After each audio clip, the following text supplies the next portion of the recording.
Hey guys, tonight we're heading straight into the heart of the desert, where the sun blisters down like an angry god and the air crunches dry in your nose. You're trudging across a vast, dusty plain in ancient Persia, the kind of place where even shade feels like a rumor. You wipe your brow with a sleeve that's already soaked through, trying not to think about how your sandals are basically cooking your feet from below. And just as you're starting to accept your sweaty fate, you see it's something round and rising from the sand. Like a half-buried spaceship. You get closer. No, it's not a mirage. It's a real dome, made of clay bricks, with a mysterious little vent on top and a shadow that's somehow cooler than anything you've felt all day. Then you step inside. And wait, is that a breeze? Did you just shiver?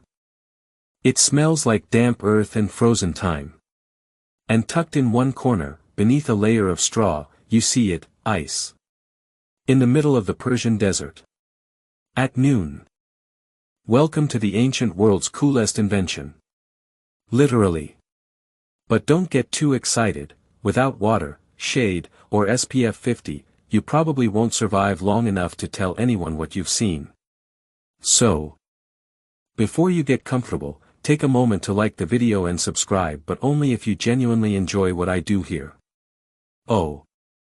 And drop a comment with your location and local time, because nothing's cooler than knowing who else is up right now, geeking out in the dark. Now, dim the lights. Maybe turn on a fan for that soft background hum, and let's ease into tonight's journey together. You trace your fingers along the smooth, almost icy interior wall of the dome. It's quiet in here. So quiet you can hear your own breath echo. This isn't just shelter, it's something carefully crafted to battle nature itself. The ancient Persians didn't just accept the desert. They outsmarted it. These structures are called yakhchāls, which literally means ice pits in Persian. They were brilliant pieces of passive engineering, hundreds even thousands of years ahead of their time. Imagine a building that makes and stores ice without needing electricity, fuel, or even magic camel whispers. Sounds impossible, right? But nope, this is all clever science and smarter design. The outer shell is a dome, sometimes towering over 20 feet high. From above, it looks like an upside-down bowl just chilling in the middle of nowhere. But underneath, things get way cooler, literally and figuratively. You're standing on a floor that slopes downward into the earth, often several meters deep. It's not just a pit, it's a carefully insulated, refrigerated bunker. The deeper you go, the colder it gets. Which makes sense, since the earth itself becomes a kind of natural coolant. You think modern root cellars are impressive? This is next level. Now let's talk materials. These domes weren't built with just any old clay, they used something called saruj, a special waterproof mortar made of sand, clay, egg whites, goat hair, ash, and lime. Sounds like a gross smoothie, but it was absurdly durable. Resistant to heat, water, even earthquakes in some cases. This stuff turned their ice domes into literal time capsules. And here's the wildest part.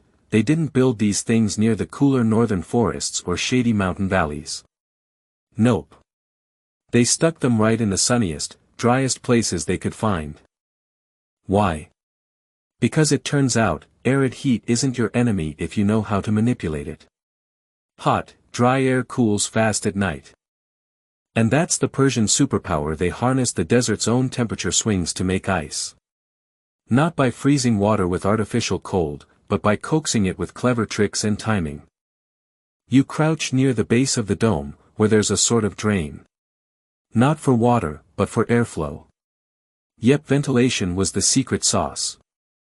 The yakhchāls were designed to channel wind through their interiors, sometimes connected to wind catchers, or badgers, massive towers that sucked in breezes and funneled them downward. Basically, ancient AC units, powered by physics and a solid grasp of desert wind behavior.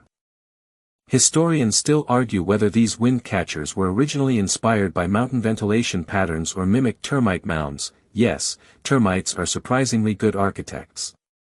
Either way, the goal was the same: draw in cooler night air, flush out warmer daytime air, and regulate internal temperature 24/7.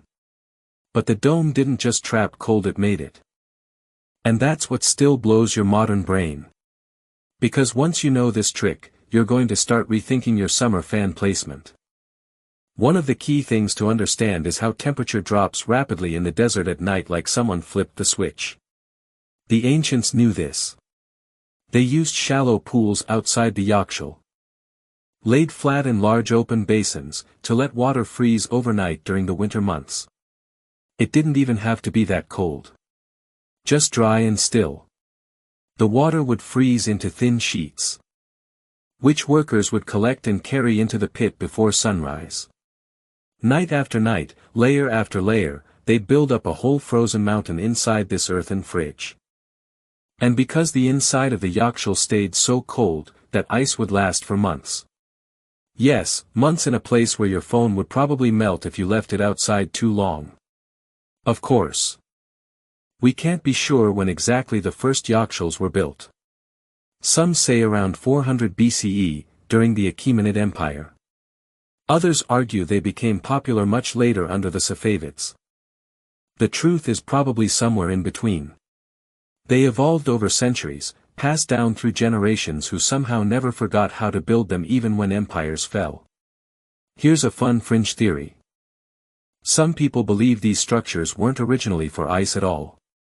They say the earliest yakhchāls might have been ritual coolers, used to preserve sacred plants or even early medicines. Is that true? Maybe. Maybe not. Historians still debate whether early uses were purely practical or had some deeper cultural significance. Either way, you can't help but feel it. Standing here in this hollow dome with its perfect angles and earthen chill. This isn't just architecture. It's ambition set in stone, and goat hair mortar. A challenge flung into the face of the sun and won. You stay crouched a little longer, just listening. The silence in here is so pure it almost buzzes. No traffic, no LED hum.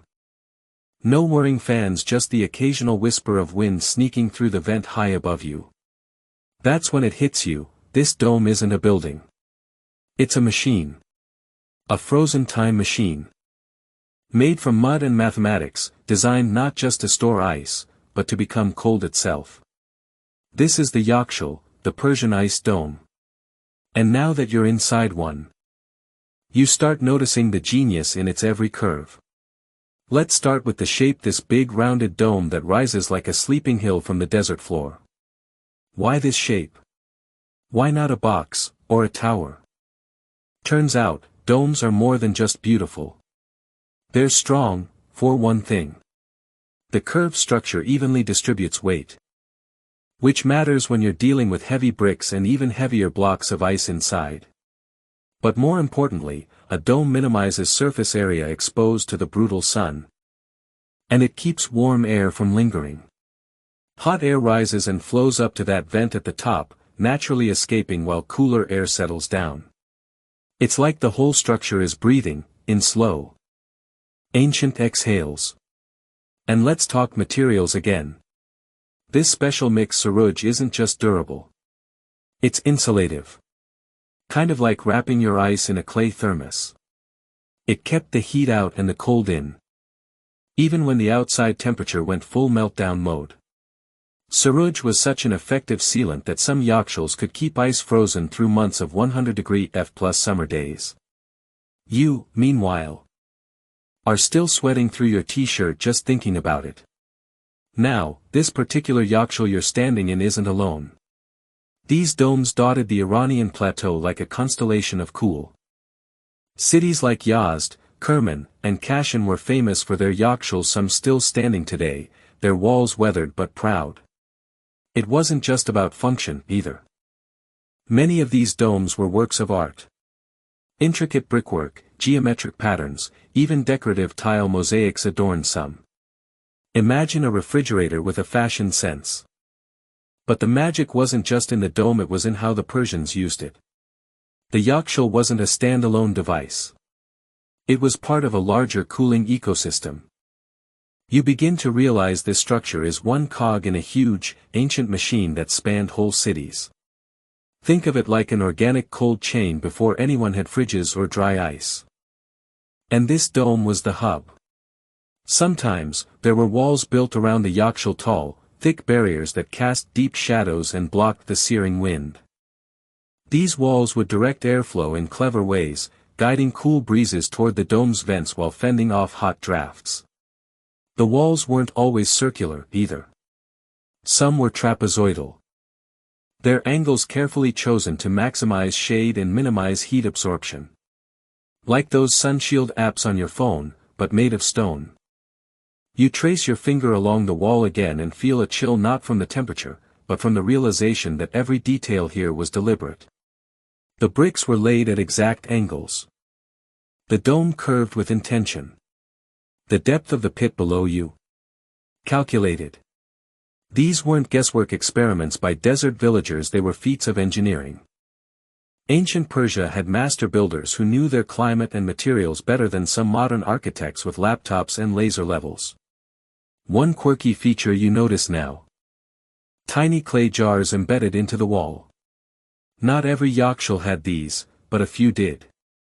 Some archaeologists think they were used to hold medicinal herbs, or perhaps to absorb excess moisture. Others believe they were just there to mess with future historians. You know, classic ancient prank. And speaking of debates, historians still argue whether yakhchāls were designed from the start as ice makers, or whether that use came later. Some early examples appear to have been used mostly for storing food grains, fruits, maybe even pickled vegetables. That makes sense, too. If you have a naturally refrigerated room, why not keep your groceries fresh?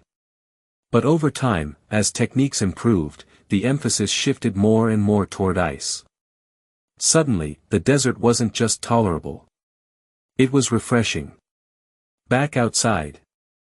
The sun glares down like it's trying to pick a fight. You shade your eyes and spot the clever feature you missed earlier, an open-air freezing pool, just a few feet from the dome. A shallow basin carved into the earth, lined with flat stones. In the right season, usually winter, this pool would fill with water overnight and freeze into thin sheets. Workers, bundled up in wool cloaks, would sneak out before dawn, carefully harvesting the ice with shovels and wooden sleds. Kind of like reverse gardening, where you grow frost instead of fruit. They'd then transport the ice into the yakhchāl, stacking it in compact layers. Each sheet separated by straw or sawdust, which acted as insulation. By the end of winter, that pit could be packed with tons of ice, literally tons. Enough to last an entire summer, if rationed properly. That's not just impressive, it's survival-level brilliance. And of course, only some folks had access to this luxury. Ice wasn't exactly free. In some cases, it was taxed. In others, it was rationed. And during times of war or drought, control over a yakhchāl could mean control over a whole population's comfort or even health. No ice. No preserved food. No cooling medicine. No chilled pomegranate syrup. Tragic. One anecdote historians love to toss around: there's a record of a Persian general allegedly demanding ice be delivered to the battlefield. Whether it actually happened or was just propaganda is still debated, but the idea that it could happen is wild enough. Ice as a military advantage. Eat your heart out, Napoleon. You step back into the dome one last time before heading out. Your eyes adjust to the dim light, your body grateful for the break from the sun. And you realize something quietly mind-blowing. The yakhchāl wasn't some fluke of ingenuity. It was a statement. A message from a civilization that said, we don't just survive the desert, we master it. And to be honest, it's a little humbling. Because your modern life, with its beeping appliances and air-conditioned cars, still has nothing on this passive, elegant structure that does it all without flipping a single switch. You wander slowly around the outside of the yakhchāl now, letting your hand trail along its cool, curved surface. It's late afternoon. And even though the sun is still throwing temper tantrums overhead, there's a subtle shift in the air. Shadows grow longer, the wind picks up ever so slightly. And something about the dome's position seems intentional. You pause. Wait, was it built to face a certain direction? The answer is yes. Oh yes. The ancient Persians didn't just throw these things down wherever they pleased. The orientation of each yakhchāl, its slope, its surrounding walls, and especially its vents, all of it was part of a bigger climate manipulation trick. You're not just looking at a mud igloo. You're standing in the middle of a physics diagram, one that just happens to be life-sized and sunproof. Take a step back and look up at the badger, the wind catcher tower. It's not always part of every yakhchāl, but when it is, it's unmistakable. Rising above the dome like a periscope, it has tall, narrow openings on each side, always facing the prevailing wind. The job of the badger is beautifully simple: catch cooler air high above ground level, and funnel it downward into the structure. That air pushes warmer air down and out through a separate vent, creating constant circulation. You've basically just built a refrigerator using gravity and wind. Of course, how this works varies depending on where you are. In Yazd, for instance, winds come mostly from the northwest, so guess which way most badgers face? Yep. And their height isn't random either. Too short, and you miss the breeze. Too tall, and you risk collapse. Somewhere between elegant and sturdy, that's the Goldilocks zone of Persian desert architecture. Now, let's get a little nerdy with angles. You walk around to the south-facing wall, noticing it's oddly steeper than the rest. Not a mistake. That side was often built more vertical to reduce direct sunlight exposure, especially during the sweltering summer months when the sun rides high. Meanwhile, the north side might have a gentler slope, catching softer light, sometimes even designed to reflect nighttime coolness back into the dome's interior. Ancient Persians, masters of thermal bounce back before it was cool. Literally.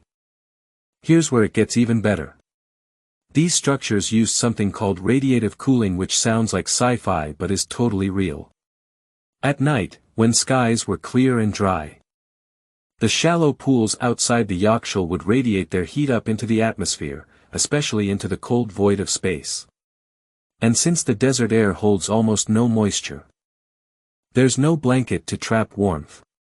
The heat just vanishes. And the water left behind freezes over. It's like the earth is making its own ice cubes while everyone sleeps. Historians still argue whether the Persians understood radiative cooling in scientific terms, or if they simply observed it and ran with it. Either way, the results speak for themselves.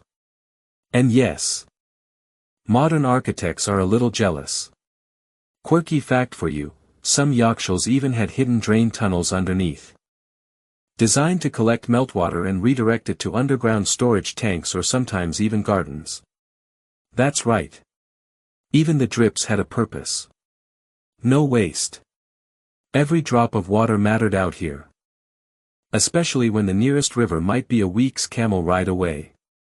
You pause under the shade of the outer wall, feeling that sneaky desert breeze kick up. It's just enough to lift the edge of your scarf. There's a softness to it now, almost like the yakhchāl is exhaling again. And as it does, you notice how the ground around the dome has been deliberately leveled and compacted. No loose sand to blow around, no puddles. Just smooth, sun-baked earth. Maybe even covered in crushed gravel or polished stone to reflect heat away. These people didn't just think about what happened inside the yakhchāl. They designed the entire surrounding environment to work in harmony with it. Let's not forget that these weren't just science projects, they were community centers. In the cooler months, when ice was being harvested or food was being preserved, yakhchāls buzzed with life. Workers hauling straw bundles, children playing in the outer shade, elders shouting instructions no one listened to.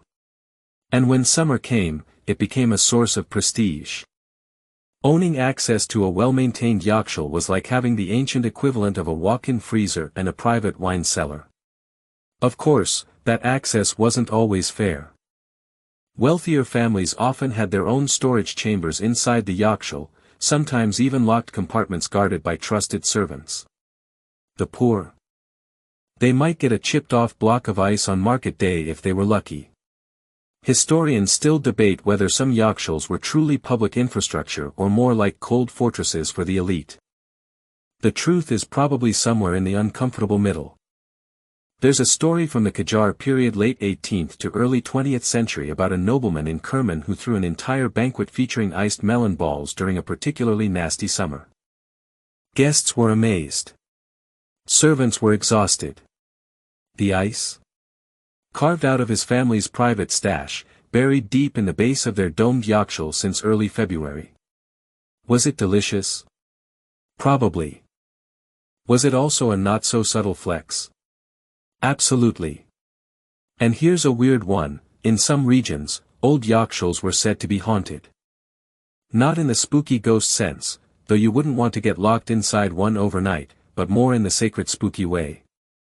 People whispered that they were watched over by ancient spirits of the mountain, or even elemental beings tied to water and cold. It's not hard to believe, standing here in the stillness.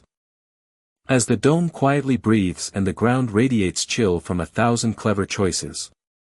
You look up again at the vent crowning the dome, and for a moment, you imagine yourself inside the mind of the ancient architect who designed this. No blueprints. No calculator. Just centuries of passed-down knowledge, sky-watching, and trial-and-error craftsmanship. They didn't just build structures. They collaborated with nature. Persuaded it, cajoled it, and finally, turned it into a partner in survival. As dusk slips over the desert like a silk shawl, you step lightly across the packed earth, now tinged golden with evening glow. The yakhchāl behind you casts a long, curved shadow, and suddenly the air feels kinder. Softer. You take a deep breath. The heat has let go, for now. And that's when you start to wonder not about the domes or the vents but the source. Where did they get the ice? It seems impossible, doesn't it? Ice. In the middle of Iran's arid heartlands. No glaciers nearby. No snowy mountaintops conveniently rolling frosty boulders downhill. And yet, somehow, tons of ice were created right here. Year after year. Not imported. Not magically summoned. But made through a brilliant combo of timing, water, and that most underrated of luxury items, the cold desert night. You turn your gaze toward the shallow pools near the yakhchāl. They don't look like much stone-lined depressions, just a few inches deep, arranged in straight rows like minimalist rice paddies. But these aren't for growing anything. These are ice gardens. Here's how it worked. Come winter, when temperatures dropped below freezing, and yes, it does get very cold at night in the desert. Workers would flood these pools with water in the late afternoon. Then they'd wait. As night fell, the dry desert air and clear skies created the perfect conditions for radiative heat loss. Remember that term? It's back. The water would quietly release its warmth into the vast, cold sky, especially because there's little humidity or cloud cover to trap the heat. By dawn, thin sheets of ice formed across the surface. It wasn't quick. It wasn't glamorous. But it worked. Every morning, teams would arrive to carefully harvest the newly frozen layers with wooden tools. They'd stack them in shaded carts, haul them to the yakhchāl, and start building the frozen stash like it was ancient Tetris. Then they'd repeat the process. Night after night. Sheet after sheet. No compressors. No humming coils. Just patience, climate knowledge, and an alarmingly solid work ethic. One mainstream fact to blow your frosty socks off: the Persians weren't alone in doing this. The Chinese had a similar practice during the Tang dynasty. The Romans? They were importing ice from the Alps in insulated wagons. But the Persians? They manufactured it, in large quantities. With infrastructure that was shockingly scalable. Some cities had multiple freezing pools spread across carefully selected sites, places where wind flow, sun angle, and elevation worked in harmony. They even factored in albedo, the reflectivity of surfaces, by lining some pools with light-colored stone to help bounce the sun's warmth away faster during daytime cooldowns. Here's a quirky one. Some freezing pools had ice shepherds. These weren't actual job titles, mind you, but workers known for reading the night's potential frost like you might read a horoscope. They'd sniff the air, lick a fingertip, stare at the moon, and predict whether it was worth flooding the pool that evening. Think ancient meteorologist meets desert mystic. Of course. Historians still argue whether these workers had any real predictive power or were just really convincing about pretending. But hey, confidence counts. But here's the catch: you needed water. And water didn't exactly grow on date palms in this climate. So where did it come from? Ah, that's when you stumble upon the genius of the cannet. At first, you think it's just a dusty ditch carved into the earth. But this trench? It's the tip of a vast underground network that could stretch for miles. Cannets were one of ancient Persia's crowning infrastructural achievements. Imagine a gently sloping tunnel, carved by hand through rock and soil. Starting at a mountain aquifer and ending in a desert city. Gravity did all the work, no pumps, no machines, just pure topographical finesse. This system could deliver water from cold, elevated sources to towns and farms without a single drop evaporating in the brutal sun. And wouldn't you know it, some cannets were directly connected to yakhchāls and freezing pools, providing both the water needed to make ice and, in some cases, keeping the underground storage chambers cool with a subtle, flowing current. It's like someone in 500 BCE whispered, "Let's combine air conditioning with a plumbing system," and then actually pulled it off. You peek into one of the still visible cannet shafts. It's dry now, of course. But the construction is mind-bending. Perfectly spaced vertical shafts once allowed workers to descend for cleaning and repairs, like some subterranean ladder system carved by giants. Some cannets stretched over 50 miles. That's longer than some metro systems today. And they weren't just ice-related.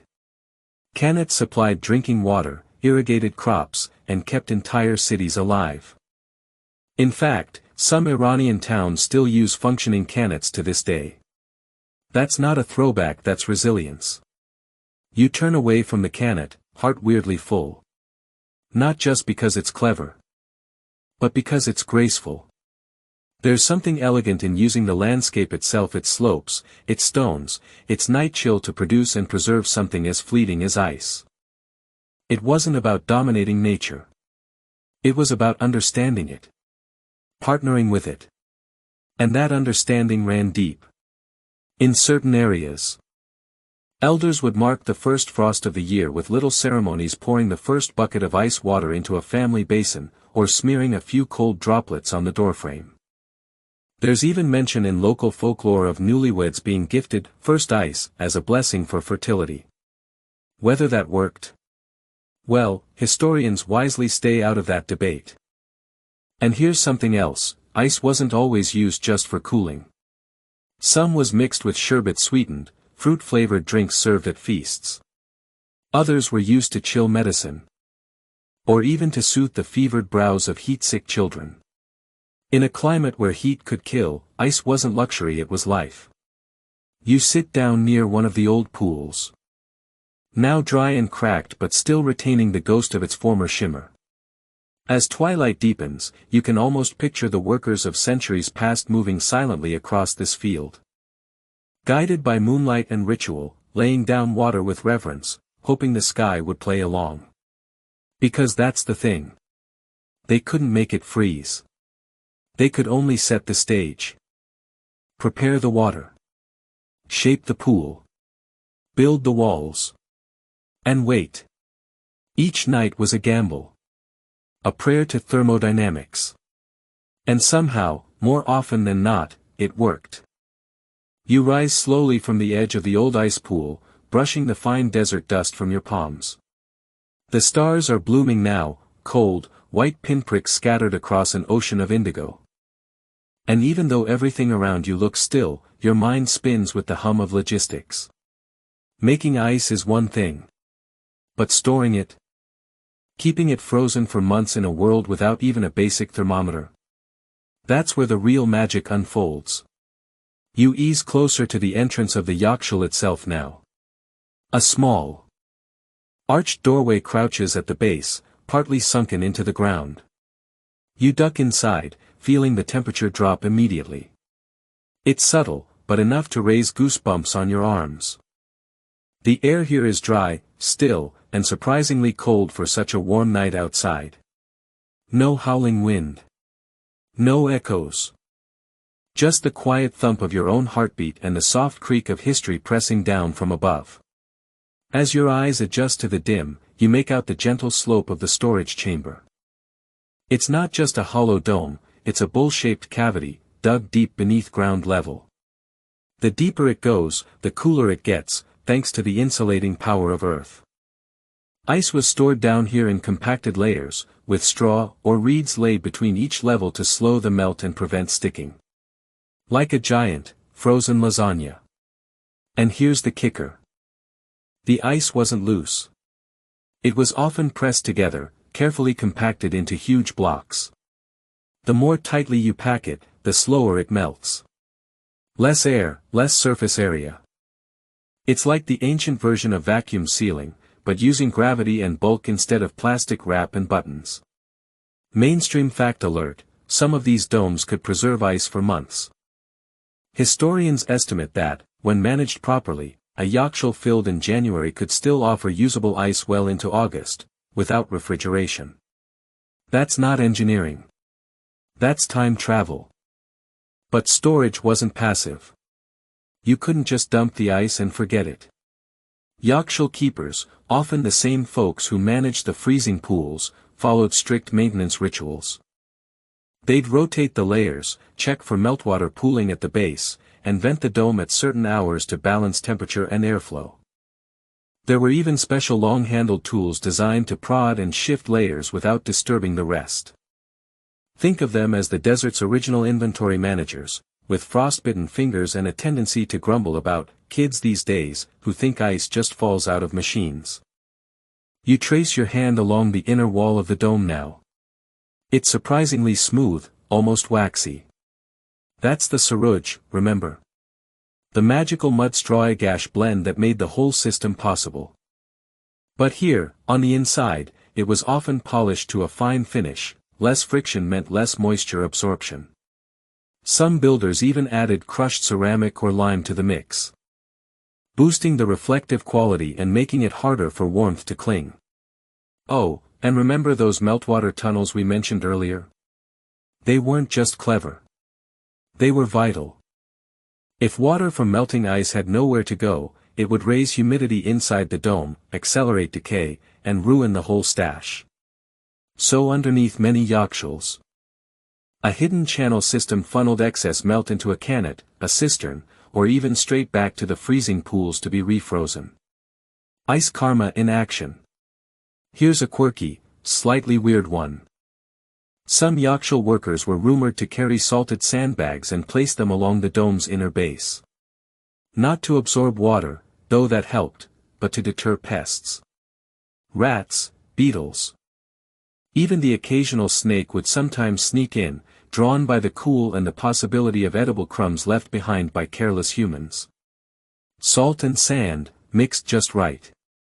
Made for an uncomfortable welcome mat. Think of it as the ancient version of pest control, minus the subscription fees.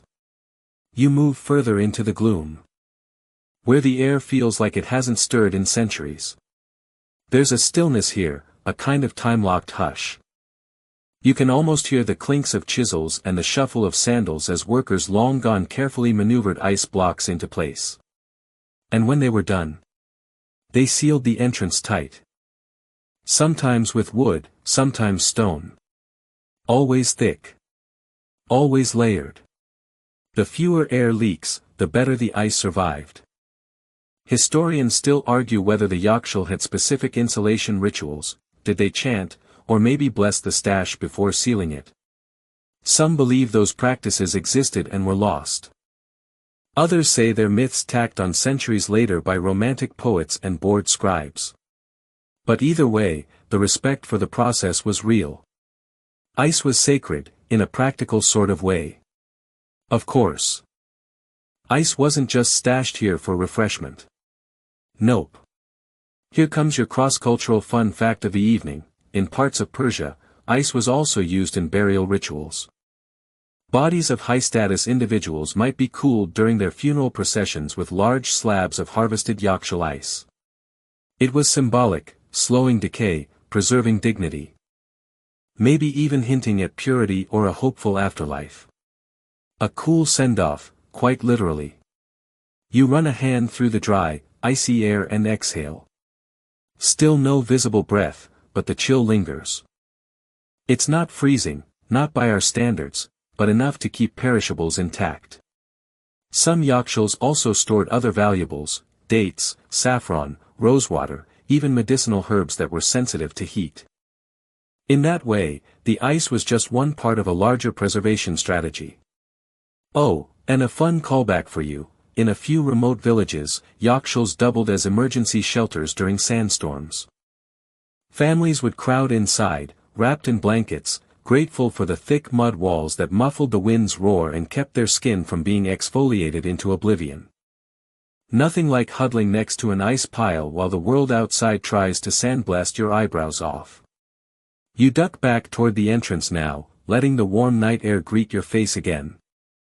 Behind you, the ice chamber lies quiet, a frozen memory box holding centuries of cleverness. And in front of you, a desert that now seems a little less cruel. A little more conquered. Not by brute force, but by brilliance, cooperation, and a whole lot of really well-timed water. As you step away, you glance back at the dome once more. Still standing. Still cold inside. Still beating the odds. And all this? Built before the first light bulb. Before engines. Before most languages on Earth even had a word for thermodynamics. Now that's cool. You're out beneath the stars again now, walking the desert edge with the dome of the yakhchāl glowing behind you like a lunar bubble. The night smells of stone and distance. And though you've just seen how the ancients captured and stored ice, your brain itches with a new curiosity: who ran this whole frosty operation? Because let's be honest, these things didn't manage themselves. Ice doesn't flow magically from freezing pool to storage pit. So tonight, you get to meet the humans behind the chill.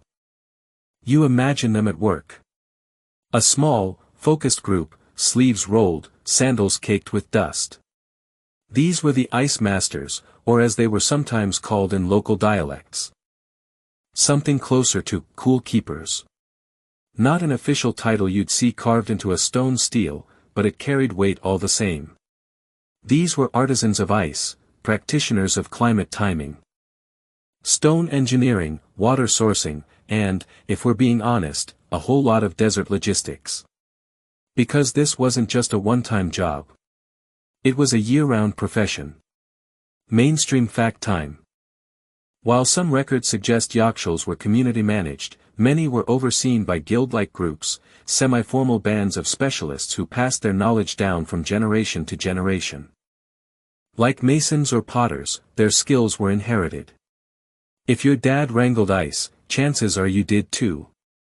Unless you really wanted to rebel and go into camel racing or scroll copying.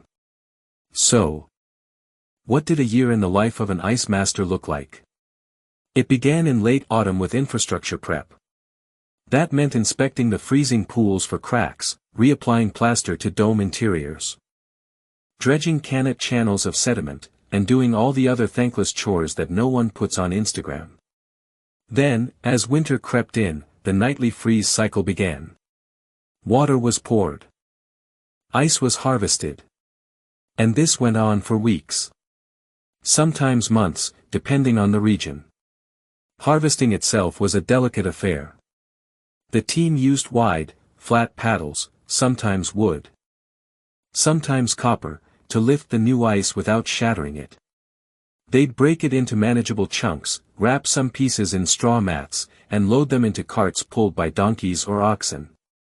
That's right, Persian ice delivery carts, trundling through the darkness like frosty postal carriers. Cue the jingle. Neither sandstorm nor heat nor biting camel will stop this ancient courier from his chilly round. Of course, not everyone was a full-time frost whisperer. Many ice masters wore multiple hats. During warm seasons, they might help manage irrigation via the qanats, or serve as builders and maintainers of the yakhchāls themselves. Some even worked with perfumers, using small ice blocks to help condense essential oils from rose petals. See. Multi-talented and chill. Now, here's a quirky fringe detail for you. In some towns, the best ice master was asked to bless the first sherbet of the season. He'd dip a ladle of freshly shaved ice into sweet syrup, often pomegranate or sour cherry, hand it to the city elder. And the whole community would cheer. It was half ritual, half performance, and possibly half PR campaign. Because hey, if you're going to spend all winter freezing your fingers off, you deserve a little applause and fruity drinks. Historians still argue whether ice masters were considered elite craftsmen or more like essential but overlooked workers, like plumbers, but in turbans. Some texts praise them as bringers of cool life, while others lump them in with general laborers. Either way, their knowledge was specialized, and their success, or failure, affected entire cities. But managing the ice wasn't just about gathering and storing it. These folks had to ration it too. That's right, ice wasn't a free-for-all. Yakhchāl resources had to be carefully allocated. In dry years, when freezing nights were fewer or a qanat failed upstream, rationing got real.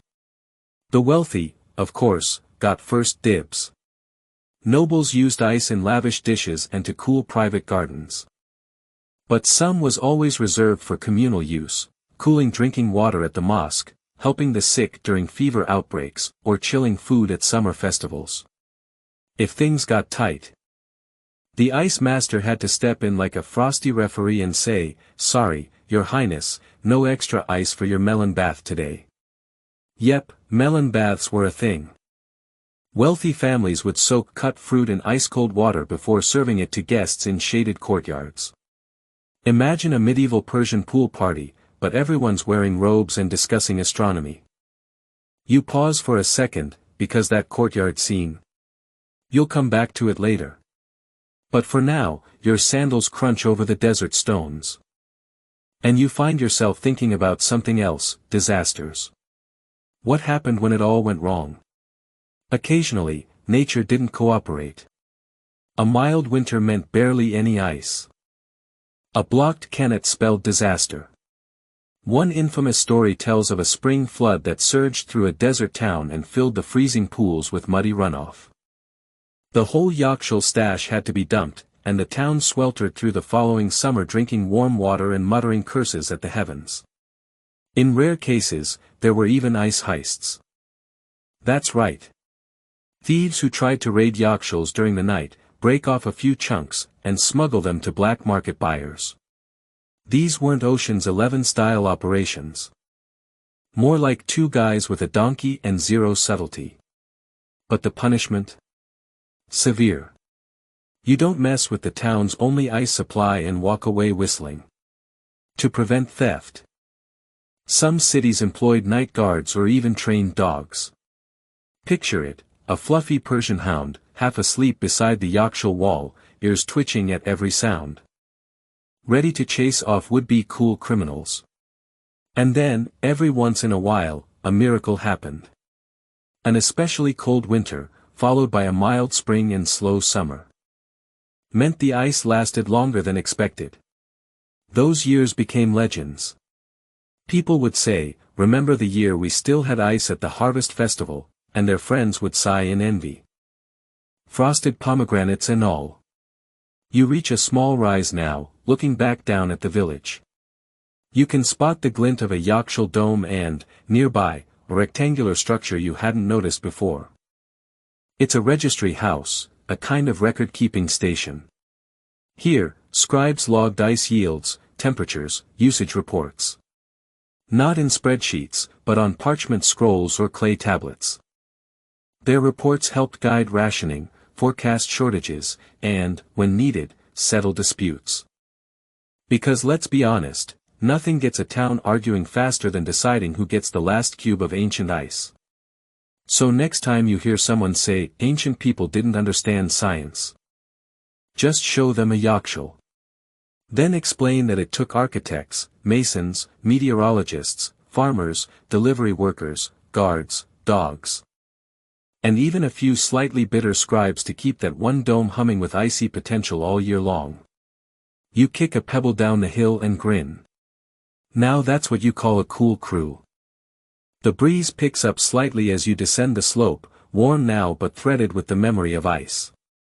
You're still buzzing from the idea of ancient heists, icy ration scrolls, and melon baths, because why not? But there's another layer to this frozen tale, one that reaches beyond the practical, past the engineering, and straight into the heart of ancient Persian society. How ice shaped everyday life. Not just survival. Not just storage. But culture, celebration, and, dare we say it, swagger. Let's start with the most basic question. What did people do with all that ice? Well, for starters, they didn't just hoard it. Ice, in this desert climate, was a luxury and a symbol. Offering someone a drink cooled with yakhchāl ice was like saying, you matter. Also, I have connections. And those drinks weren't just water, they were sharbat. A chilled syrupy delight made from fruit, herbs, and flower essences.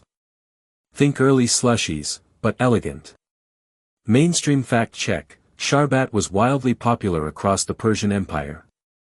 Pomegranate, rosewater, sour cherry, lemon, each region had its specialty, and recipes were fiercely guarded. You might find a merchant bribing a palace cook for a scoop of an exclusive mulberry blend. All just to win favor at the next feast. But ice wasn't just for sipping. Enter the sorbet-like dessert known as faluda. A slithery tangle of starch noodles soaked in sweetened rosewater and chilled with shaved yakhchāl ice. Still eaten in Iran today, it's probably one of the world's oldest frozen desserts. Some food historians argue it is the oldest. Others say Chinese ices came first. But historians still argue whether ancient Persia's ice-based sweets influenced the later evolution of European gelato or were just delicious parallel inventions. What's certain is this. Sitting in a shaded garden in midsummer, sipping a tart sharbat or slurping faluda. That was peak Persian leisure. You wander now toward one such garden, the kind once attached to noble estates or city centers, carefully designed for shade, symmetry, and serenity. Water channels wind between rows of cypress and fruit trees. The whole garden acts as a microclimate, a kind of green air conditioner. And in its center, a marble pool. Not for swimming, though that didn't stop the occasional child or wild peacock from hopping in, but for cooling drinks, hands, and tempers. Here's a little-known tidbit, in some elite households, the family's best silverware and serving vessels were kept in the pool for an hour before meals. Not for show, but because cold metal felt more luxurious against the tongue. The same logic behind chilling your martini glass today, but with more peacocks and less rooftop jazz. As you stroll through the imaginary garden, passing under fig trees and low archways, you hear distant music, stringed instruments and the rhythm of hand drums. It's a wedding celebration, perhaps. You peek through a wooden gate and spot the scene, guests in embroidered robes. Dancers swirling, and at the edge of the gathering, servants with trays of ice-cooled desserts, dripping condensation like treasure. Because yes, ice meant status. If you were rich, your wedding had it. Your funerals had it. Even your diplomatic banquets had it. Persian embassies were known to carry ice or arrange for yakhchāl access in allied territories, proof that even when sealing trade agreements or military pacts, No one wanted lukewarm pomegranate syrup. And this is where the political value of ice steps into view. In some cities, the ruling elite controlled the largest yakhchāls. That meant they controlled the cold. That, in turn, meant they controlled summer comfort, religious festival supplies, and the ability to host truly unforgettable banquets. Ice was a soft power tool, a way of reinforcing hierarchy without raising a sword. There are accounts, written centuries later, but likely based in truth, of rulers gifting blocks of ice to their most loyal governors, or offering it as tribute to foreign dignitaries. Imagine riding days across hot plains just to show up in Persepolis and receive a 20-kilo slab of ice wrapped in goatskin. It sounds ridiculous now, but then, that was prestige. That was empire-level flexing. Of course, not everyone thought this was a great idea. Some religious scholars argued that too much focus on icy indulgences could distract from spiritual practice. They worried about people prioritizing sherbets over scripture. A few even lobbied for yakhchāl regulation. Can you picture a zoning debate over excessive frosty opulence? Bureaucracy never sleeps. Meanwhile, in the bustling marketplaces, ice sellers became seasonal celebrities. Young boys rang bells through the street, shouting, "Barf! Barf!" Which means, snow, in Persian, not, well. You know. They sold small pieces to housewives or cooks, often wrapped in layers of felt or date leaves. On festival days, prices skyrocketed. And there were definitely a few ice hoarders who tried to sell tiny chipped bits for ridiculous prices. Limited edition glacier crumbs, anyone? That brings us to a rather bizarre debate that still lingers among historians: did people ever fake their ice? It sounds wild. But there's a persistent rumor in ancient anecdotal texts that some shady merchants chilled river pebbles, coated them in crushed snow, and passed them off as premium yakhchāl ice to unwitting buyers.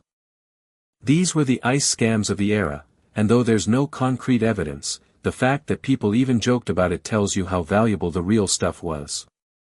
And then there's the romantic side. Because you know someone, somewhere, definitely carved a love poem into a block of ice as a gift. It probably melted before delivery, or turned into a soggy mess inside a reed basket. But hey, romance doesn't always win the efficiency award. You sit now beside a dry canal, picturing a lazy summer afternoon long ago. Two friends share a chilled drink. One holds up the cup and sighs. Whoever invented the yakhchāl deserves a palace.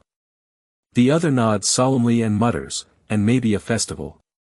With faluda. Because by this point in Persian society, ice had become joy. And not just practical joy, but that deep, elemental kind that cools you from the inside and lets you forget, for a moment, that you're in the middle of a punishing desert. Ice gave people stories, rituals, and small luxuries. It was hope in solid form. So yes, it was survival. But also, identity. Legacy. Maybe even love. You close your eyes and imagine the gentle clink of ancient ice in a clay cup, the taste of cold rosewater on your lips, and the shade of a courtyard fig tree sheltering you from the blaze of noon. All thanks to a dome, a ditch, and a handful of brilliant desert minds who said, "Heat? Not today." You lie back in the dusty grass near that dry canal, letting your thoughts drift to cooler places. But your curiosity isn't done with you yet. You've learned how yakhchāls were built, how they worked, and how the people used the ice. But a new question trickles into your brain.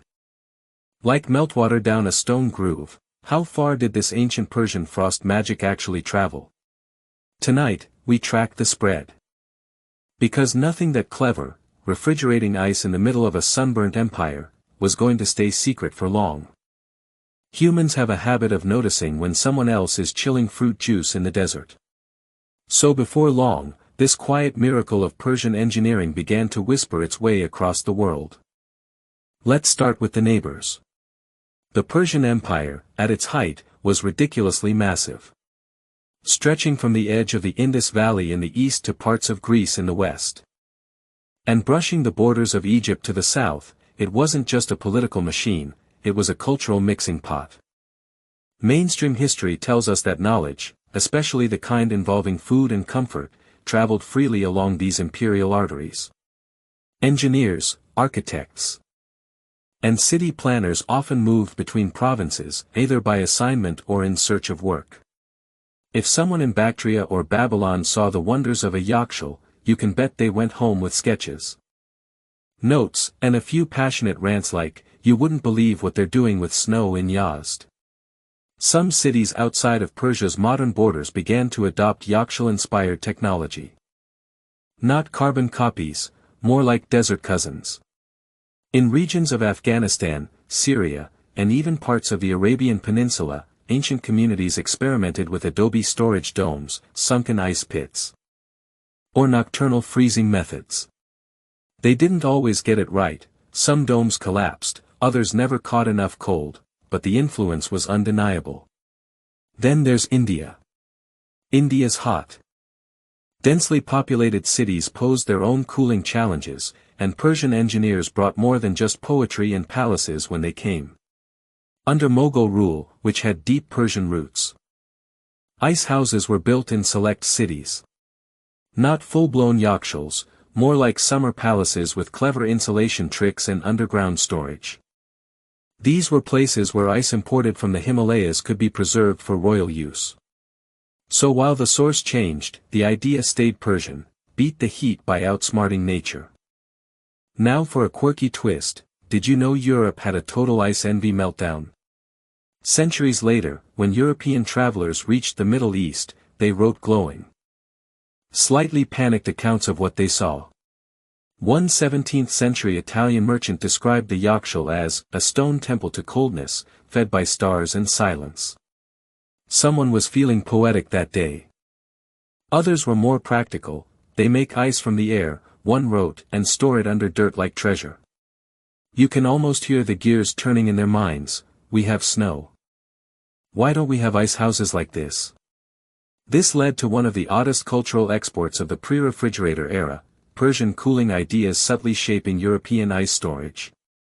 While Europe had its own traditions, like snow cellars and mountain ice harvesting, some towns started experimenting with ice pits that mimicked the yakhchāl's shape, or domed coolers that relied more on thermal mass and airflow. It's hard to prove direct influence, but historians still argue whether the domed ice wells of 18th-century England and France owe a nod to Persian ingenuity. Now hop continents, because this tale even reached North Africa. In parts of Morocco and Egypt, where Persian influence came through trade and conquest, similar desert cooling structures began to emerge. Some used wind towers. Others leaned on yakhchāl-style pits and mud insulation. In some Berber villages, you can still find partial ruins of ice storage domes that look suspiciously Persian in profile. But it wasn't just structures that traveled, it was the mindset. That elegant idea: if you can't control the sun, outsmart it. Trap the cold, respect the night, and build like you mean it. One ancient caravan trader supposedly put it best: "We take spices east, silks west, and from Persia," he said, "we carry the cold." Sounds like a tagline for the world's most dramatic ancient tech startup. Now here's a weird but charming fringe tidbit: some historians believe a Persian poet accidentally spread yakhchāl tech. Wait, what? Yes. There's a theory that through Persian poetry, which often described sherbet, cold fruit, and domes where winter never dies, the concept of the yakhchāl made its way into places that never saw the real thing.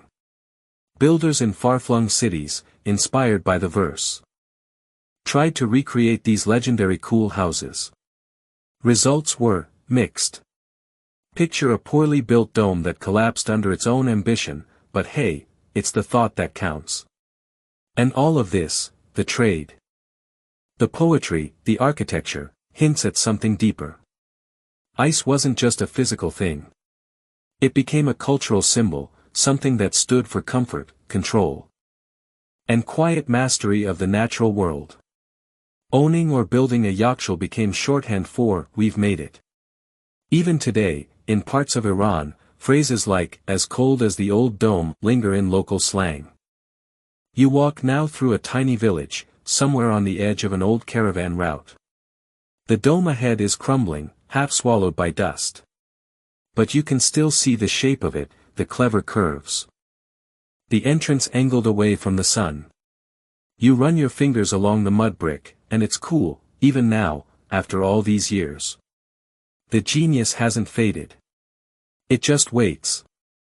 And as modern technology exploded, electric refrigerators, industrial freezers, air conditioning, many yakhchāls were abandoned. Some turned into storage sheds. Others collapsed in earthquakes. But a few are being restored. Architects and climate scientists are paying attention again. Because in a warming world, where energy-guzzling cooling systems can't always be the answer. Passive cooling, the old kind, the clever kind, suddenly matters again. Solar-powered fridges are nice.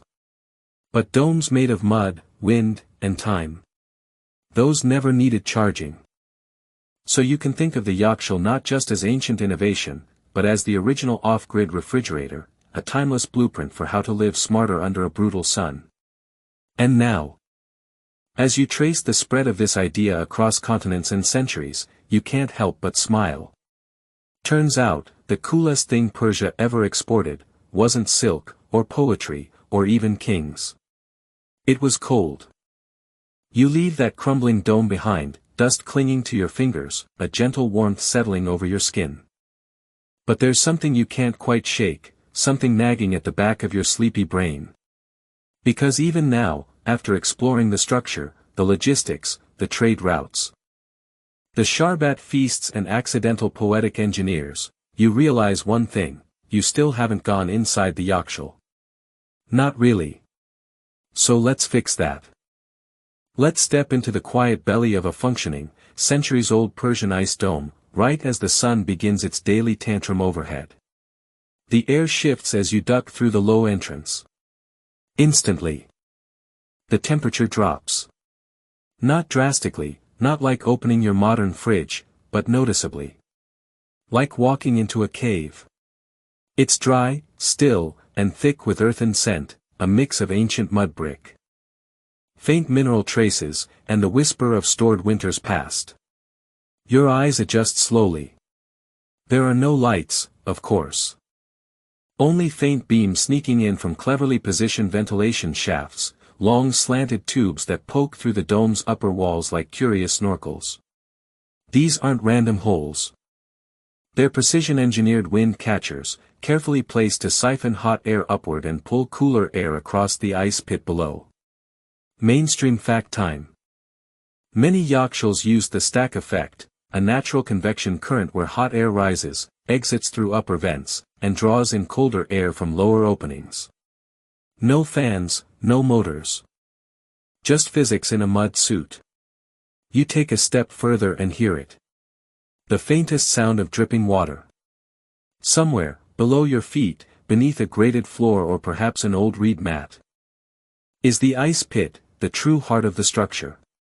Down there, in a trench carved into packed earth, lies the season's collection of ice. Big blocks, maybe carved from the frozen kannats during winter. Or thin sheets, gathered from night pans and stacked carefully between straw and sawdust. Some of it's already melting. That's okay. That was part of the plan. The melted runoff is caught in a shallow basin, often tilted just so, with a small exit tunnel to keep things from flooding. Remember, moisture equals heat loss. Too much pooled water equals faster melt. But the Persians figured that out long ago. Ice was always stored elevated, dry, and packed with care. Here's a quirky detail you wouldn't expect: some yakhchāls had ice librarians.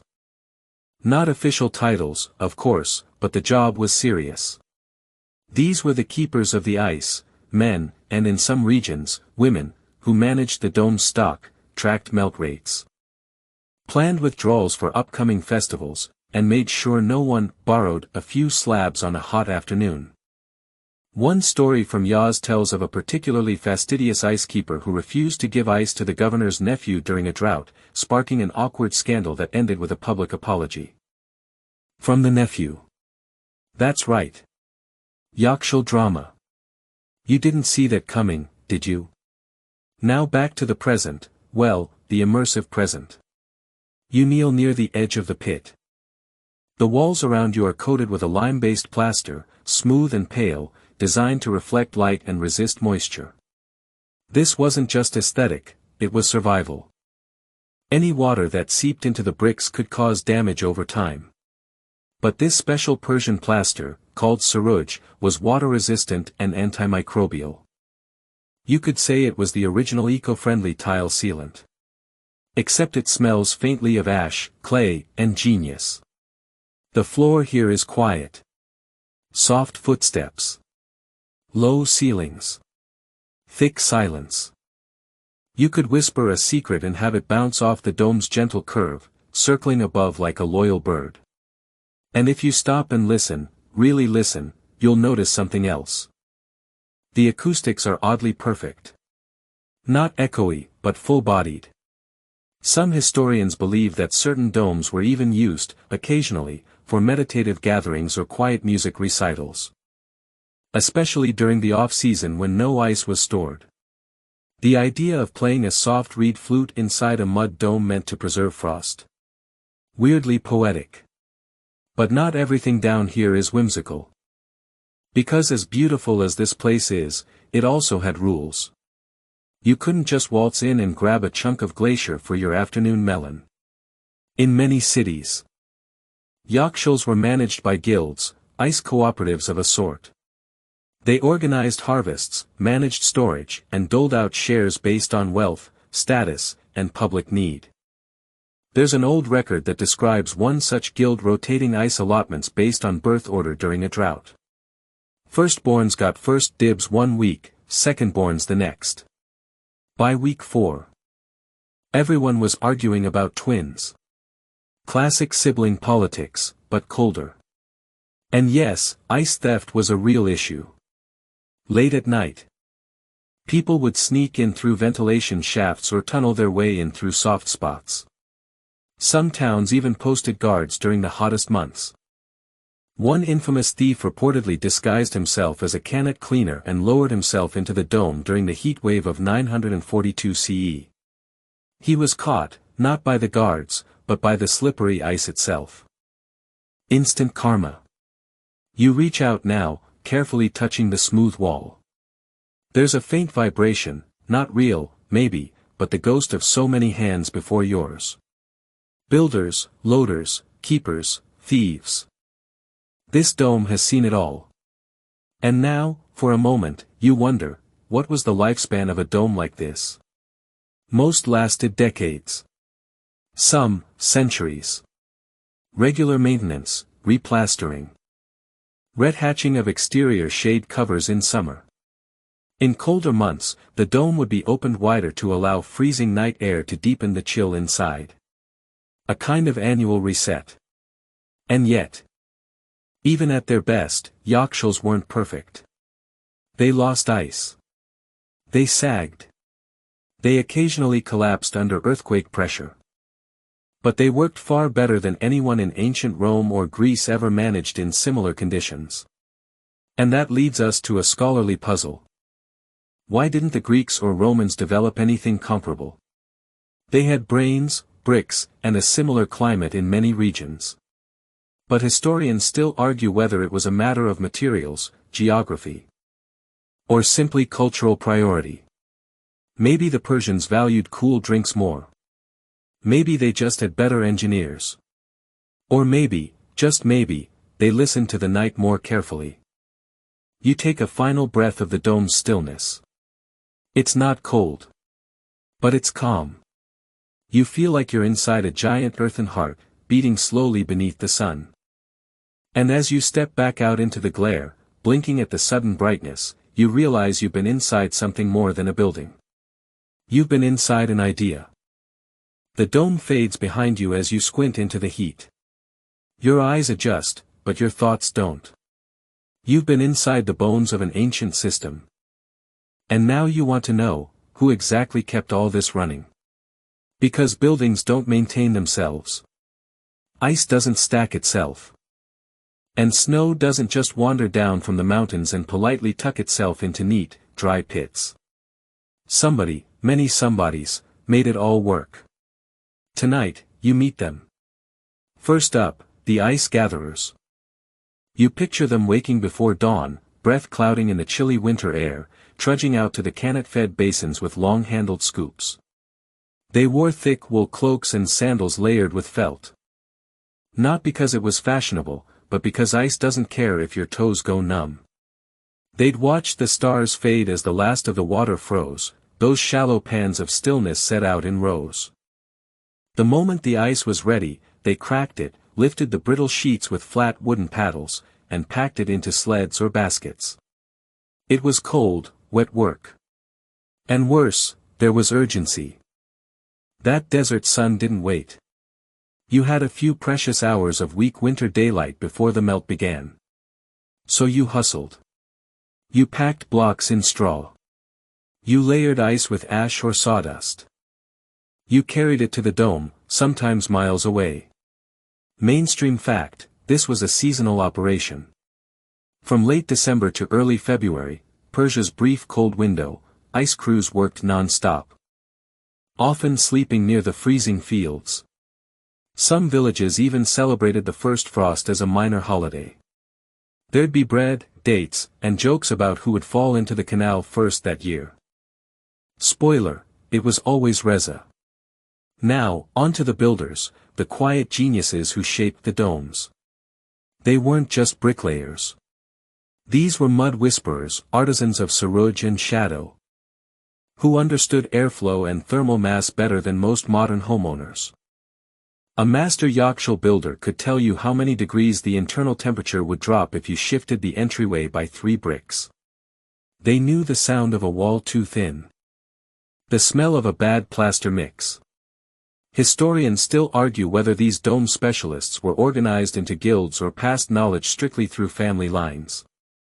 Some say the trade was male-dominated. Others insist certain desert regions employed all-women construction teams. Especially in Zoroastrian communities where building sacred or life-giving structures was considered a spiritually pure task. Either way, the work took months. First the pit. Then the spiral of bricks.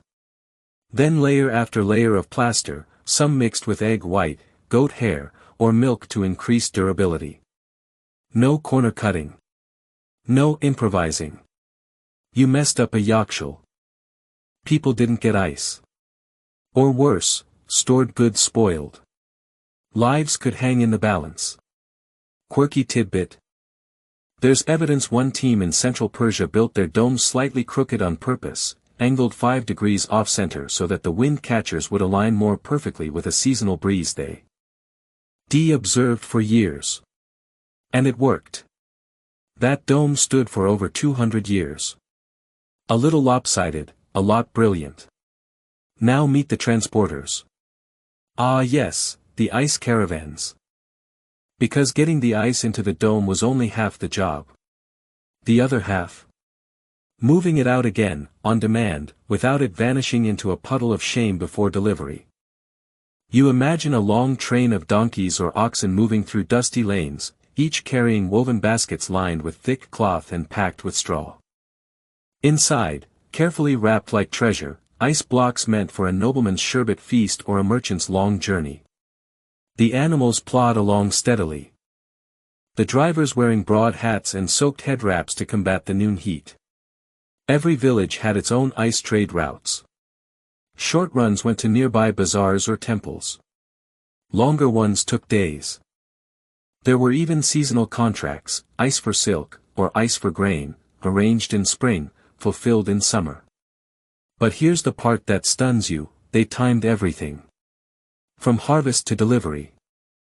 The whole system worked like a primitive cold chain logistics network. Not a truck in sight, but somehow, the ice made it.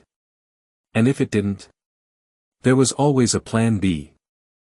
Some domes included cool chambers, smaller rooms off the main ice pit, used to chill fruit, store dried meat, or rest water jars overnight before big festivals. Nothing wasted. Everything optimized. Even the dome itself got care. A dedicated maintenance team, often made up of older workers, retired ice haulers, maybe, would check for cracks, clear vents, reapply serruage as needed. And sweep the floors. A well-kept dome could last for generations. A neglected one could collapse in months. And yes, they even had emergency protocols. If temperatures suddenly spiked, or a heat wave hit during festival season, the ice keepers would issue ration plans. One dome in northern Persia reportedly painted sun warnings on its entrance, basically early versions of weather alerts: expect loss today, adjust supplies. Impressive. Considering they didn't have a single thermometer. You're probably wondering if this whole thing was profitable. Short answer. Extremely. Ice was big business. Nobles paid handsomely for it. Merchants marked up chilled goods. Healers charged extra for cold compresses. Even poor families sometimes pooled coins to buy a single shard of ice for a sick child, or to cool water for a bride on her wedding morning. It wasn't just about comfort. It was status. It was medicine. It was mercy. Which brings us to a somber truth: not everyone got access. In big cities, the domes were often owned by the wealthy or controlled by local leaders. Some towns rationed access. Others had ice-for-all policies, with community shares during the worst heat waves. But in the end, the system depended not on rulers or money, but on the workers. The gatherers, the stackers, the mud mixers, the planners, the ones who knew just when the wind would shift or the sun would rise 1 minute too early. They're mostly nameless now. Faded into the dust of their own footprints. But their legacy? It's still cold. The road stretches out, soft with sand and time. You're starting to feel it now, not just the heat, but the weight of it all. Generations of hands. Bricks shaped like prayers. Ice that made its way across a desert just to kiss someone's lips on a hot afternoon. But if you thought the ice story ended with bricks and camel caravans, buckle in, because it's about to get weirder. You see, ice wasn't just useful. It wasn't just a status symbol. For ancient Persians, it was spiritual. Even magical. A thing of ritual. Reverence. And yes, more than a little superstition. It starts with Zoroastrianism, the dominant religion in Persia long before Islam, built on the eternal battle between truth and lies, light and dark, hot and cold. Balance was everything. And in that framework, ice was sacred. Mainstream fact: the Zoroastrians believed in Adar, holy fire. But they also revered water in its purest forms. Ice, especially when harvested cleanly under the stars, was seen as a perfect union of the two elements. Water, frozen by cold. Fire, tamed by its absence. So when you stored ice properly, in a clean yakhchāl, far from pollution and sunlight, that wasn't just clever engineering. That was ritual purity. In some towns, people even offered seasonal prayers over their ice pits, hoping for a good freeze. There were chants, incense. And in one remote area, tiny carved talismans placed near the dome's entrance to ward off fire demons that might bring heat too early in the year. Quirky tidbit. A folktale from the Fars province tells of a dome that cracked open during a spring storm. Locals claimed they saw a cold angel escape, leaving behind a trail of frost. The dome never worked as well after that. The villagers still whisper about it during sandstorms. But even beyond religion, there were deep cultural practices tied to ice. Picture a wedding in 11th century Ray. The groom's family walks in with a slab of clear, untouched ice, wrapped in green silk, trailing jasmine petals. It's not for drinking. It's symbolic. A promise of provision. Of cool heads in heated arguments. Of refreshing love. The bride touches it with bare fingers. The room gasps. That touch. The ancient Persian equivalent of "I do." And then there were the morning rituals. Some families placed bowls of ice outside the home of a recently deceased elder, meant to soothe the spirit on its journey. To cool the breath of the dead as they crossed into the afterworld. Scholars still debate whether this was a universal tradition or a local practice, but the imagery?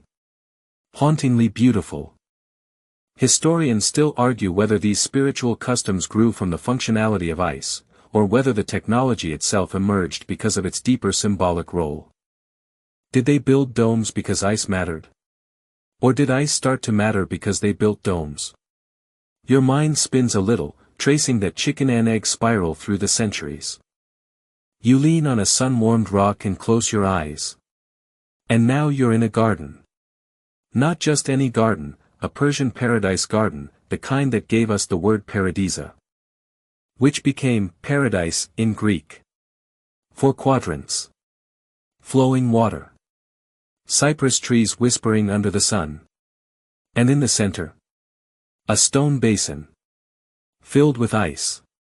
Cold fruit swimming in rosewater. This wasn't rare. In the royal gardens of Persepolis and later Isfahan, ice was used not just to cool drinks, but to mimic the mountains. In a culture obsessed with symmetry, harmony, and nature's rhythm, having a piece of winter in your summer courtyard was the ultimate flex. A reminder that the world could be ordered. Tamed. Balanced. But it wasn't all royal indulgence. You stumble across another custom, this time in a small village north of Yazd, the Snow Day Festival. Held once a year, when the last of the stored ice was taken from the yakhchāl. Families would gather in the square. There'd be music.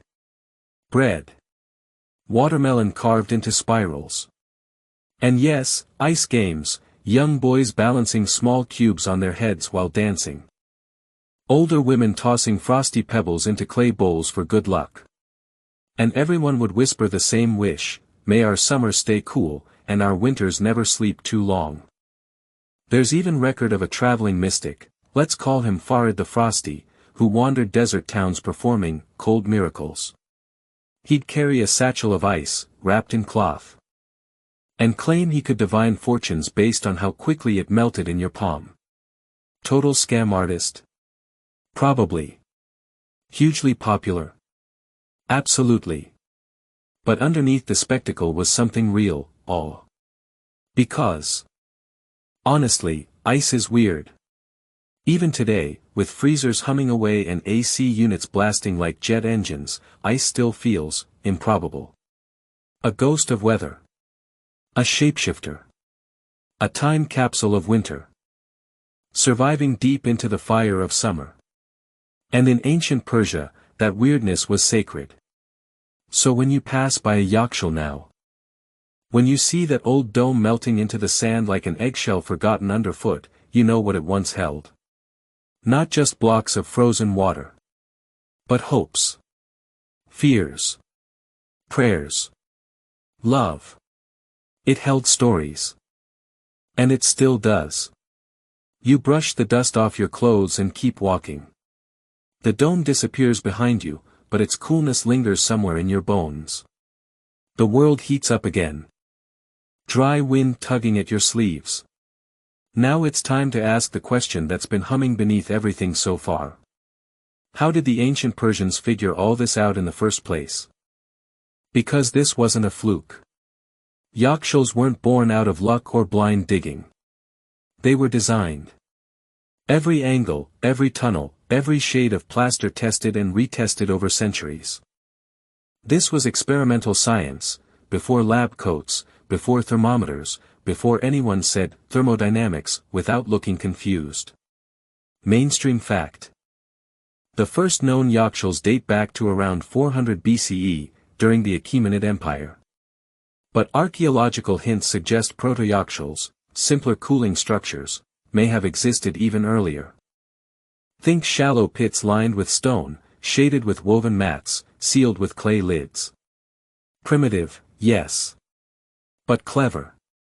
And where did this brilliance come from? Step 1, Observation. You imagine some long-forgotten herder crouching by a mountain stream, noticing how the shallow edge froze faster than the deeper pool. Or a bricklayer pausing mid-project. Watching how the wind funneled through an alley, cooling one side of the house. These little moments.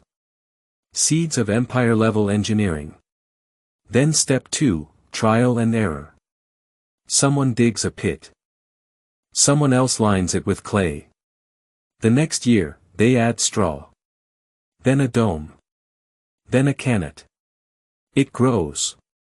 Layer by layer. Like a snowball, ironically. You're probably wondering, was there an ancient Persian cooling manual? A text? A blueprint?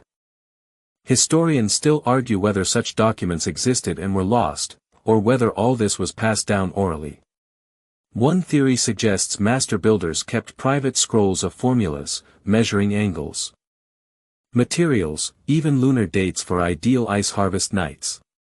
Another theory says it was all memory and mentorship, old men teaching young boys the secret to perfect insulation while chewing dried figs.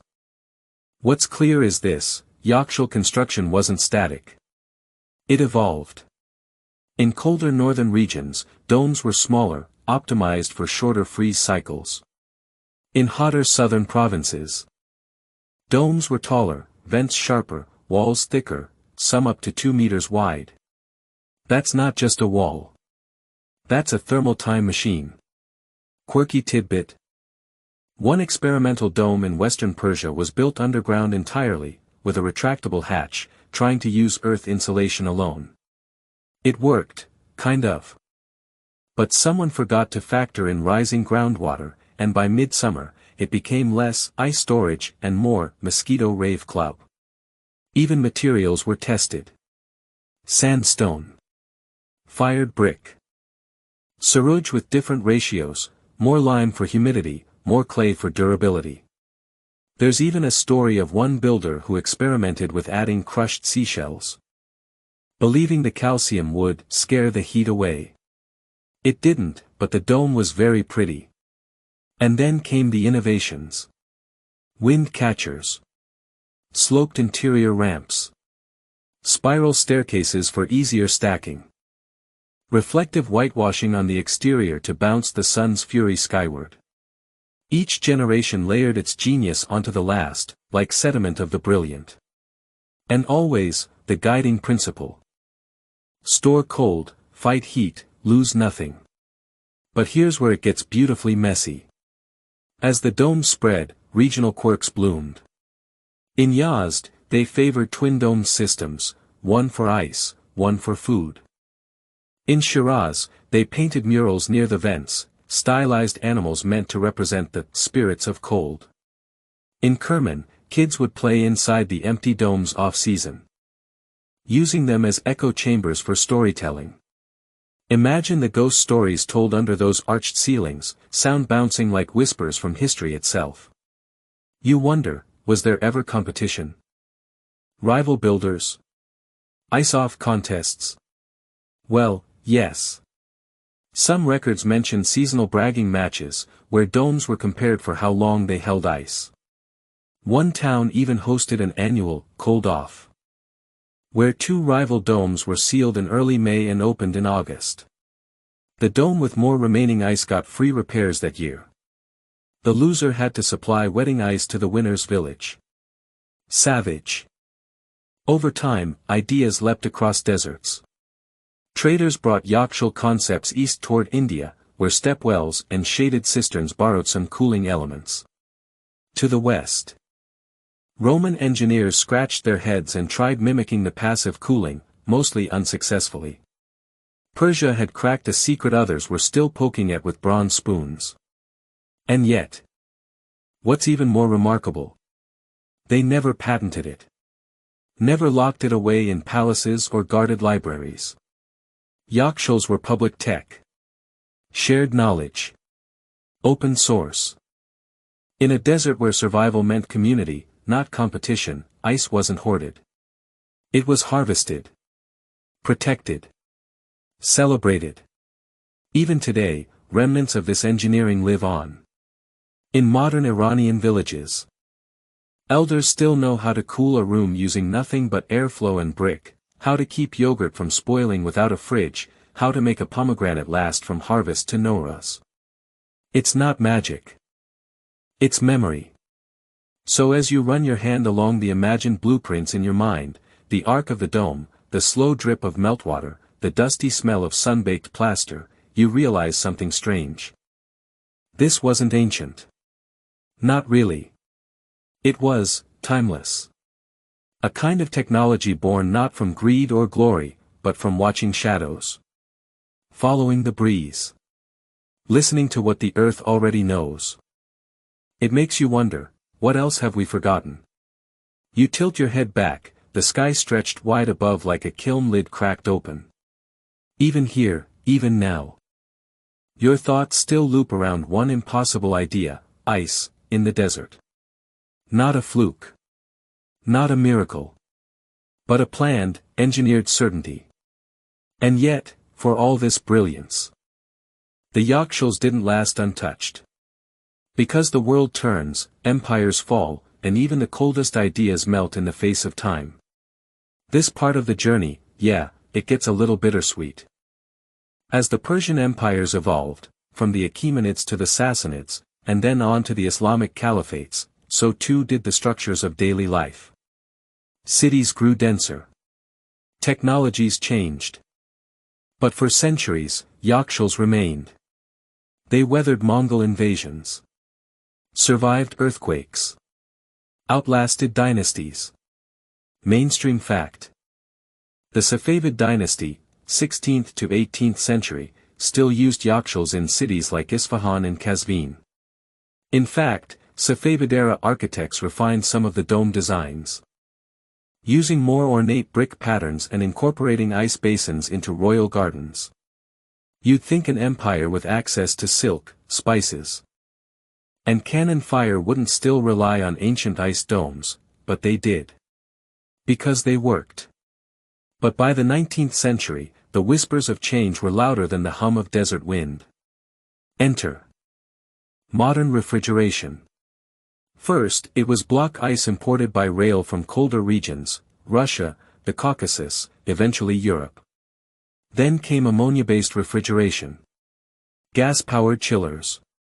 And finally, the electric refrigerator, humming like a trapped storm in a box. Small, shiny, and able to plug into the wall like some sorcery from the north. Yakhchāls. They began to fade.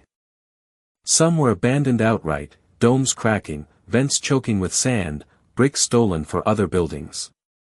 Others were repurposed as storage sheds, goat shelters, or even temporary mosques. One town reportedly used an old yakhchāl for karaoke practice in the 1990s, because the acoustics were better than the cafe. You can't make this stuff up. Quirky tidbit. In a rural village in Fars, a schoolteacher in the 1980s converted a half-collapsed yakhchāl into a planetarium classroom, painting stars on the inner dome and poking tiny holes for starlight to beam through. Students called it the cold sky. Who said ruins were useless? Still, as tech marched on, and lifestyles urbanized, even those poetic uses dwindled. And so, too, did the memory. Historians still argue whether this decline was inevitable, or if better preservation efforts could have saved the domes. Some blame government neglect. Others point to rapid modernization. A few suggest that cultural memory just couldn't keep pace with global refrigeration's efficiency. But not everyone forgot. In the early 2000s, something unexpected happened, a yakhchāl revival. Environmentalists and climate scientists began looking, really looking, at ancient cooling systems. Passive design. Renewable insulation. Zero electricity. Suddenly, those cracked domes weren't relics. They were blueprints for the future. One engineer in Yazd began cataloging yakhchāls across the province, mapping how airflow shifted through different wall curves. He created 3D models. Ran simulations. The findings? Some yakhchāls were more efficient than early 20th century air conditioning units. Today, in eco-design circles, yakhchāl-inspired architecture is all the rage. You've got desert resorts in the UAE using wind tower ventilation. A startup in India mimicking dome-cooled produce storage. Even a university lab in the US. Testing thermal batteries, based on ancient Persian ice harvest cycles. And in Kerman, a new yakhchāl was built in 2019, not just as a museum piece, but to actually store harvested winter ice for seasonal cooling. It's weirdly futuristic.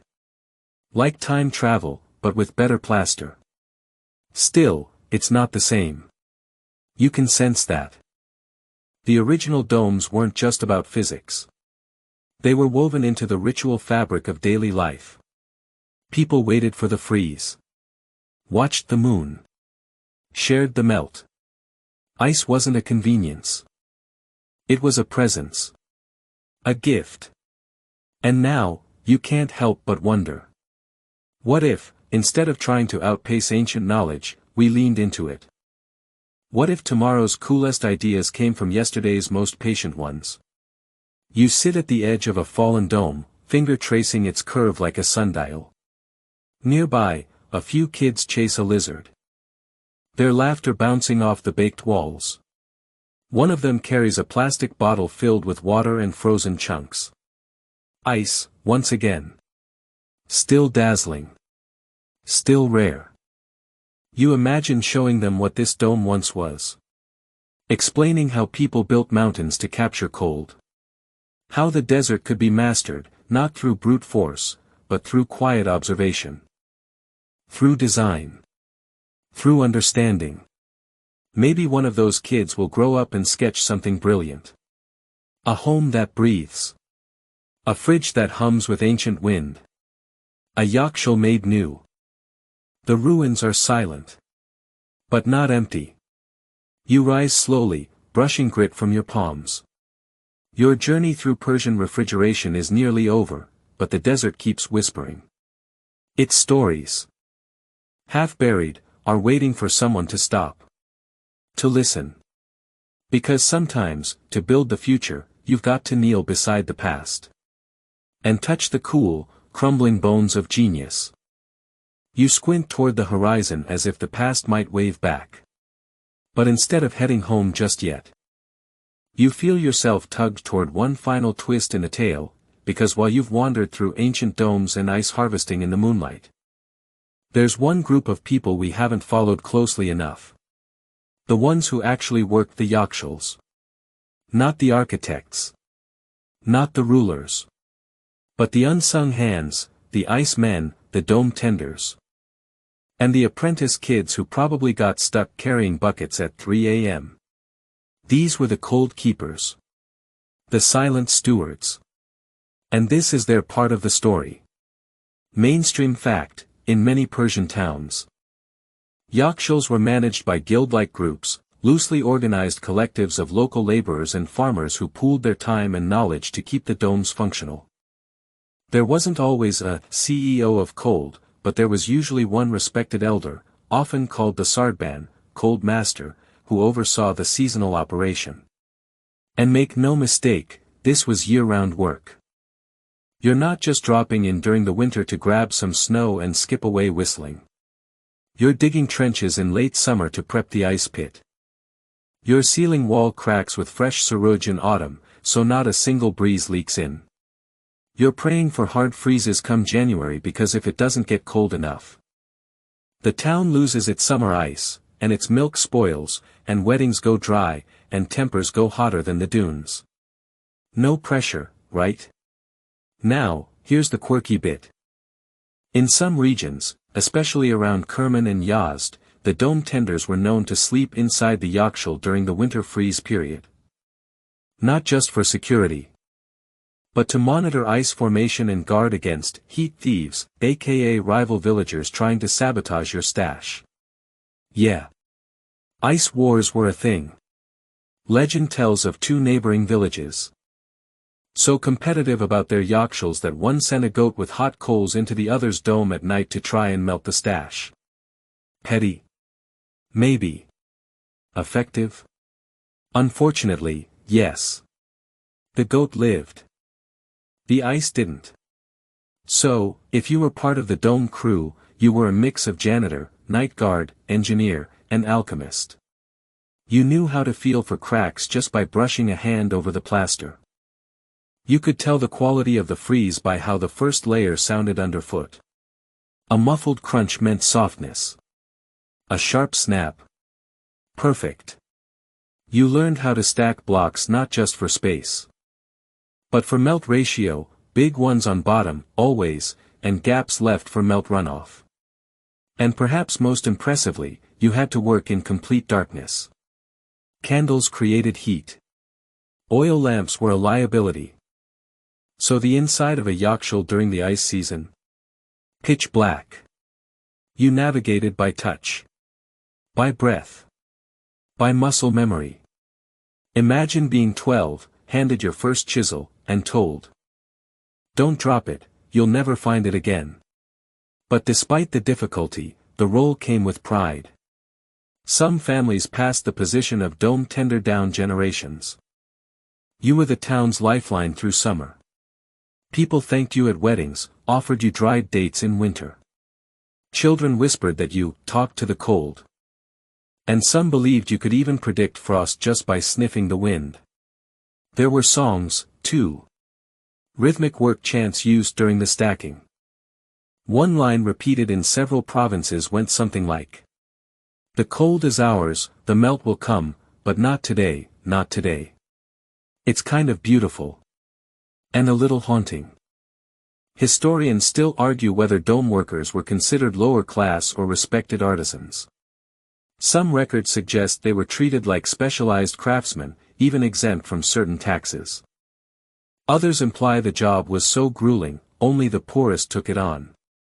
Like so many things lost to time, the truth probably lives in the dusty middle.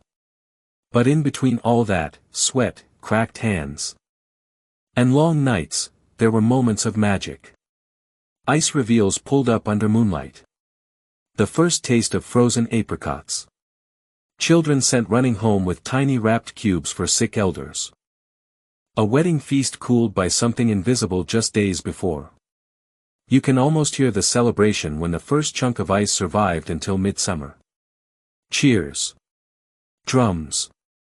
Maybe a cousin fainting from joy or heatstroke, who's to say? And always, community. Yakhchāls weren't privately owned palaces.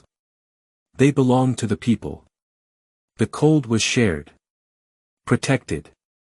Guarded not with locks, but with responsibility. That might be the real marvel here. Not that they made ice, but that they made it together. You picture the last tenders, maybe in the 1940s, closing up a dome for the final season. Patching the vents one last time. Whispering thanks to the wind. Then walking away. Not knowing the world was about to swap breath for wires. That refrigerators were coming. That the art of slow cooling would become history. Still, they did their job. And in some small villages, they kept doing it even after refrigerators showed up, because not everyone trusted the humming metal box. Some said it took the taste out. Others missed the feel of walking inside the dome. That hush. That wait. That moment when everything, finally, was cool. You smile, imagining the old dome tender resting his hand on a fresh stack of winter ice, eyes closed, listening to the silence. You imagine the respect. The routine. The deep-rooted, frost-bitten knowledge passed on without fanfare. Now, as your own footsteps echo inside this imaginary space, you feel their presence. Not ghosts, exactly, but footprints. Frozen in memory, waiting for someone to notice. And now you have. Word count, 1087. Awaiting, continue. You said. Continue. ChatGPT said. Section 15. You feel it now, that gentle pull of the end, the slow hush of the story's breath curling downward. But don't drift off just yet. There's one last echo to follow. One final glimmer before the lights go dark. Because before we fade completely from these ancient domes and wind-sculpted memories, there's something deeper beneath all the ice and plaster. A philosophy. You turn slowly, taking in one last imaginary yakhchāl, its round shoulders shrugging up from the sand, a little like a seashell abandoned by time. You step closer. The breeze cooler now, dusk perhaps, or maybe just your mind slipping into softness. At its core, the yakhchāl isn't just about cooling. It's about patience. The idea that nature doesn't need conquering, it needs partnering. You're not freezing water with brute force, loud machinery, or glowing wires. You're learning the rhythm of the sun. The whisper of night winds. The dance between earth and air. You're freezing water by understanding when to leave it alone. Mainstream fact. This approach is called passive architecture. It means building with your environment, not against it. Modern homes are just now circling back to this idea: solar chimneys, green roofs, underground insulation. But the ancient Persians? They were already decades ahead.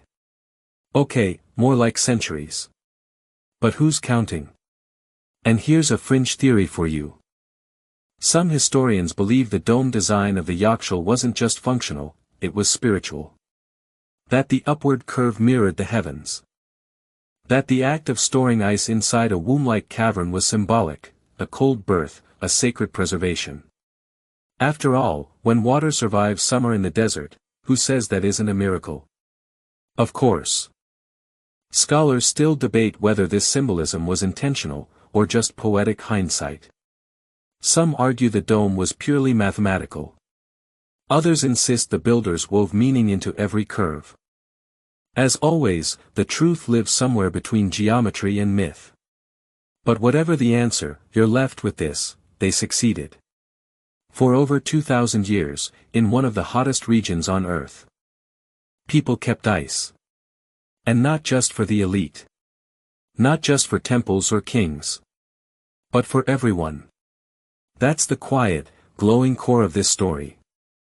The brilliance wasn't locked away in palaces, it was built in clay, left open to the stars, trusted to the hands of ordinary people with extraordinary patience. The kind of patience we rarely talk about anymore. It's not flashy. It's not fast. But it's enduring. And now, as you imagine this knowledge sleeping in the sand, waiting to be uncovered again, you realize something else. The yakhchāl isn't gone. It's just resting. Waiting for someone, maybe you, to ask the next question. To trace your hand across the sun-warmed bricks and whisper. What did you know that we've forgotten? Maybe that's the real coolness here, not the ice itself, but the idea that we can live differently. More gently. More cleverly. That we can build beauty and function into the same breath. That we can, if we choose, step out of the buzz and flicker of modern haste, and into something quieter. Wiser. Cooler. You take one last walk around the dome. A breeze brushes your skin, no air conditioner hum, no artificial chill. Just natural shade. And the hum of wind that's been sculpting this land since long before wires. Long before buttons. Long before you. It feels enough. It is enough. And now, you feel the stillness settle over the scene. The dust quiets. The sun slips down one final notch. The bricks stretch their long shadows, curving like the ribs of some gentle giant exhaling. And with that, the story lets go. You breathe out slowly. The world around you softens, like someone dimming the lights on a long, beautiful stage.